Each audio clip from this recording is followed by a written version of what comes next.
गणेशाय नमः। नमस्कार, आपका और आपके समस्त परिवार का मेरे चैनल में स्वागत है। माघ महीने की संकष्टी, तिल चौथ, संकट चौथ आने वाली बहुत शुभ चौथ होती है। माघ महीने की कृष्ण पक्ष की चतुर्थी।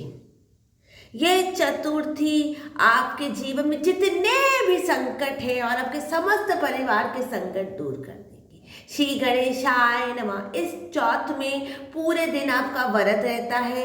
शाम को चंद्रमा को अर्घ दे के हम भोजन ग्रहण करते हैं। कोई लोग नमक का भोजन कर लेते हैं, कोई पूरे दिन फलाहार करता है, कोई लोग बिना नमक का करते हैं। आज मैं आपको संकट चौथ, तिल चौथ की एकदम सरल पूजा सामग्री बताऊंगी। ये संकट चौथ में क्या क्या आपको सामग्री लगेगी। आपको लगेगी एक चौकी। देखिए ये चौकी है, ये कोई भी लकड़ी की पाटा चौकी चलेगी। उसके ऊपर पीला वस्त्र या लाल वस्त्र, प्रभु को पीला लाल वस्त्र दोनों पसंद है। उसके बाद आपको लगेगी एक गणेश जी की मूर्ति। एक गणेश जी की मूर्ति होनी चाहिए। नई मूर्ति भी ले सकते हो, उसके बाद आप विसर्जन कर दीजिएगा। इसके घर के गणेश जी भी ले सकते हो, जो आपके घर के पीतल के गणेश जी हो वो भी। और आपके पास नहीं हो तो आप दिवाली के गणेश जी भी आप ले सकते हैं।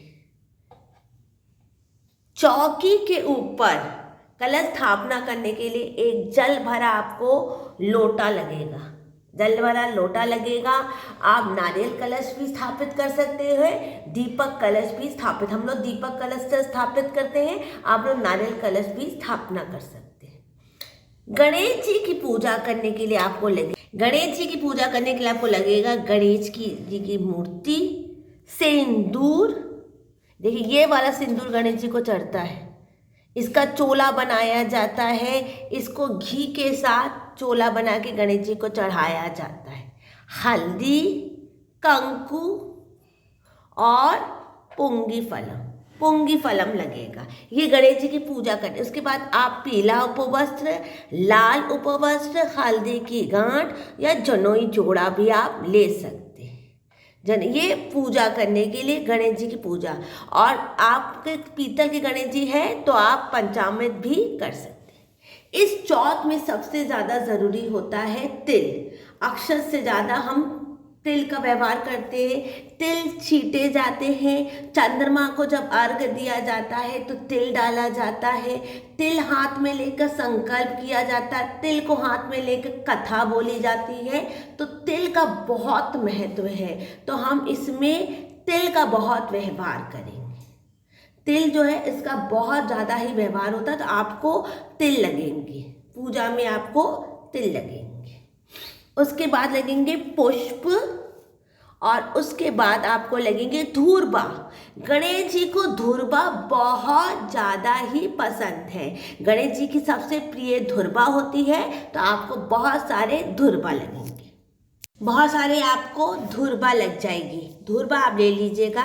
जितने समस्त परिवार हो उतना परिवार के नाम पे एक एक धूर्बा की आंटी भगवान को आप चढ़ाएंगे। उसके बाद गणेश जी की पूजा में आप लोगों भोग में आपको लगेंगे तिल के लड्डू। सफ़ेद तिल के लड्डू, छोटे छोटे बना सकते हैं, बड़े भी बना सकते हैं। सफ़ेद तिल के लड्डू और उसका कोई भी फल, कदली फलम, देखिए 5 फल भी ले सकते हैं, 6 फल भी ले सकते हैं। जितनी आपकी सामर्थ्य आप उतने फल आप ले सकते हैं गणेश जी की पूजा में। उसके बाद आपको चंद्रमा को अर्घ देने के लिए आपको चांदी के एक बर्तन में दूध लगेगा। आप कोई पीतल या मिट्टी का बर्तन भी ले सकते हैं। उसमें एक टुकड़ा चांदी का कोई डाल के या एक सिक्का डाल के थोड़ा सा कुछ मीठा डाल के आप चंद्रमा की पूजा कर सकते हैं।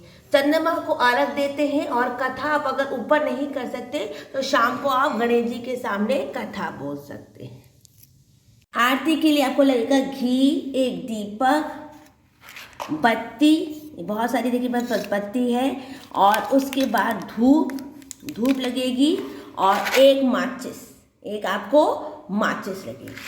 तो सरल तरीके से आप संकटी चौथ का व्रत कर सकते हैं। एकदम सरल तरीके से, बिना सामर्थ्य के। घर में आप अकेले हो तो इस तरह से सरल तरीके से सिंदूर, हल्दी, कंकु, उपवस्त्र, पुंगी फलम, तिल बहुत ज़रूरी है। सफ़ेद तिल और धूर्बा, फूल, तिल के लड्डू, केला, जल भरा कलश, आरती, गणेश जी की पूजा करते हैं। उसके बाद चंद्रमा का समय देख चंद्रमा को अर्घ देते हैं। शाम को फिर कथा करते हैं चंद्रमा के अर्घ के बाद, हाथ में तिल लेकर, और फिर रात को भगवान को भोग करके, जैसे भी आपके घर में होता है, फलारी खाते हैं या तो फिर बिना नमक का खाते हैं, जैसे जिसके घर में मान्यताएं हों। अब इस वीडियो को यहीं पर मैं एंड करती हूँ। कृपा करके मेरे चैनल को लाइक कर दें, सब्सक्राइब कर दें, और कोई त्रुटि हो गई है या कोई सामग्री जो आपके घर में इस्तेमाल होती है, हमारे यहाँ नहीं होती, उसके लिए आप क्षमा करें।